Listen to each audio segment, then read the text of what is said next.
I thought I'd do a garden update seeing as I've expanded a little bit here.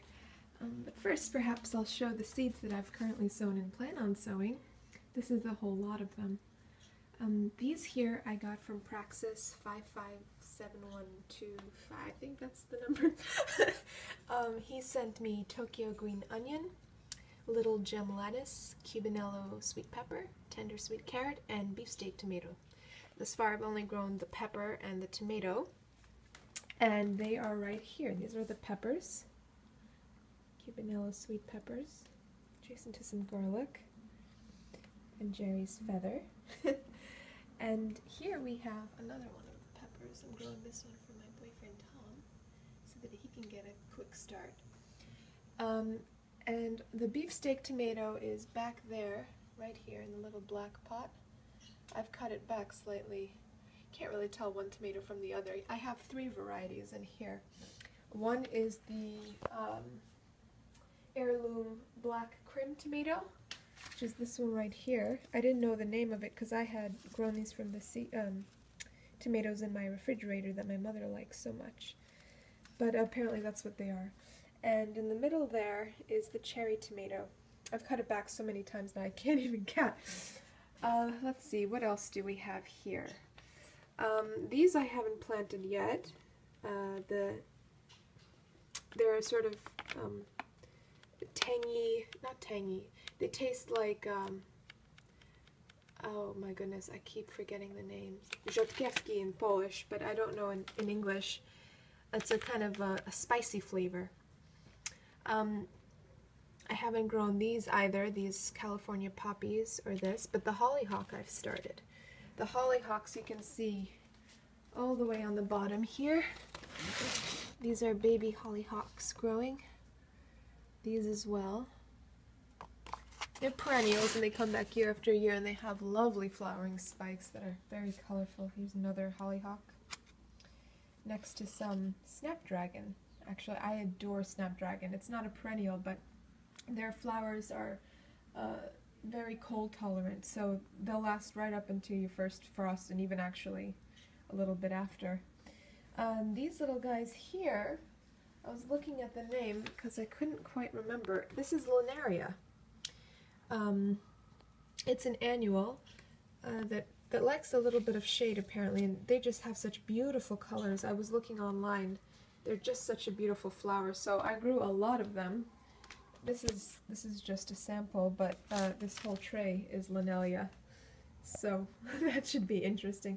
I'm not sure. I've weeded some of these out and tried thinning out the majority of them, but it just seems like at this point, if I pulled one out, it would disrupt the root systems of the other ones, so I chose not to. I opted not to. Then I have Delphinium back here, which looks like this. It's called Pacific Giant, and this is a perennial that comes back year after year. It's just got the most lovely flowering spikes, and this is what the sprout looks like. I had such a hard time growing them in seed trays like these last year, and I realize now they just needed a larger pot. They really don't like being transplanted from these little cells or having any restriction for their roots. And here's another Delphinium in the avocado pot. I've squeezed in, I think, 5 plants in the avocado pot.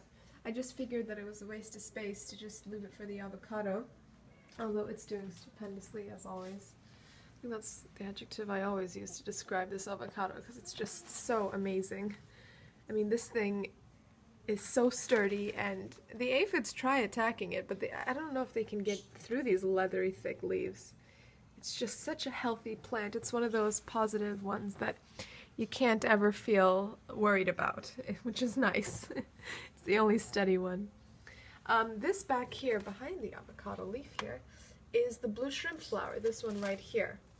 And I originally thought that this was some kind of fungus here on the leaves, but apparently that's the color they're intended to have. There's another one over here. They're riddled with aphids. Look at that. Look at those aphids on the under that leaf there. And you can see the shiny nature of the leaves down here. They haven't been waxed. That's aphid poop because they suck all the sweet sap from the plant and then excrete it, which is why ants are so fond of them. Where's my blue shrimp flower? Here it is. This is the blue shrimp plant, and I just thought it was a fantastic looking flower. It's an annual, but it seems like it's pretty cold hardy, and it also reseeds itself, which is a plus. And right behind, or next to rather, the blue shrimp flower is the butterfly bush, this tall spike right here, all the way down and all the way up again. This guy is the butterfly bush, and I got some seeds from my mother's butterfly bush last year. Where are you, butterfly bush? Here. Apparently they're perennial, so I didn't have to pull it out of the ground, but I chose to anyway, thinking that it was an annual. It's such a tropical looking plant to me. I didn't expect that. But yeah, it reseeds itself regularly, so you have to be careful when you plant it outside, which I plan on doing. I can't imagine that you could ever have too many of these, though. They're just so beautiful, and they attract things like hummingbirds and butterflies, hence the name butterfly bush. So it's hard to think of that as a negative thing. You can see more butterfly bush back here, right there. That is the startings of a butterfly bush. It's really got quite a stem on it already. What else do I have to show here? Well, of course, I told you that this is the snapdragon. This guy right here. Oh, telephone. And this is what snapdragon looks like. But, oh, I think I might have already shown that. It's just such a beautiful plant, and it's really worth growing. If for no other reason that it can last through the winter, well, the beginnings of winter anyway. You'll have some color in your garden. These are more snapdragons. They're so cute. I have a whole tray of them here under a T5 light bulb. These I just love. I love what they did for my garden last year. They just added, and they tend to have muted colors, not such bright ones, so they're not really offensive to the eye. They're pale colors, like pale yellows and pale pinks, but such lovely, lovely colors. What else can I show? Well, I'm growing my Boston cucumber that I grew last year, although it's not especially healthy looking this year, so I can show it. It's just this little nub here. Perhaps he needs more light or more heat. I'm not quite sure about that. Anyway, what else do I have to show you here? This is garlic. So this is my stand over here,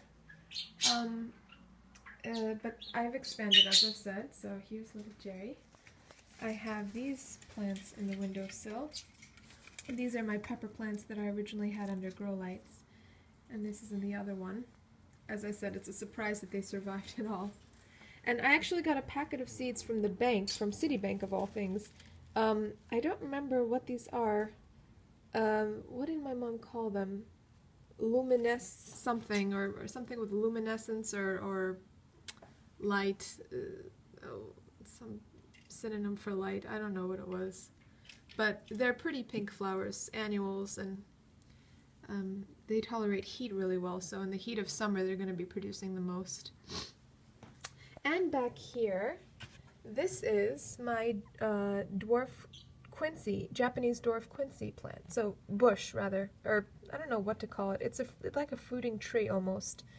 I can show a picture in a second of what this looks like when it's older. And nestled just underneath it, right there, is a baby strawberry plant grown from seed.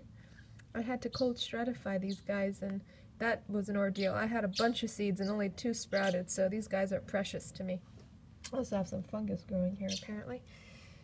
Anyway, the dwarf quincy is over here, dwarf Japanese quince, sorry. And this is what it looks like. It's just a beautiful, beautiful bush. Very ornamental, but it also produces fruit, although it's not very sweet. It's good for pies, apparently, and jams and things, so. Oh, I neglected to mention these guys. So, my mother bought these delicious, I don't know what to call it, it was not squash, but it was definitely like a variety of pumpkin that was not at all like a pumpkin. And the flesh was orange, but the outside of it was dark green. I don't have any pictures here, but it was the most delicious thing I think I've ever eaten. So I saved some of the seeds, and I just knew I had to grow it. And sure enough, that's what I have here. I mean, it was the sort of thing that you could slice and just put in the oven and add a bit of salt and pepper for taste. It was delicious. And the skin, when you roast it, is so soft.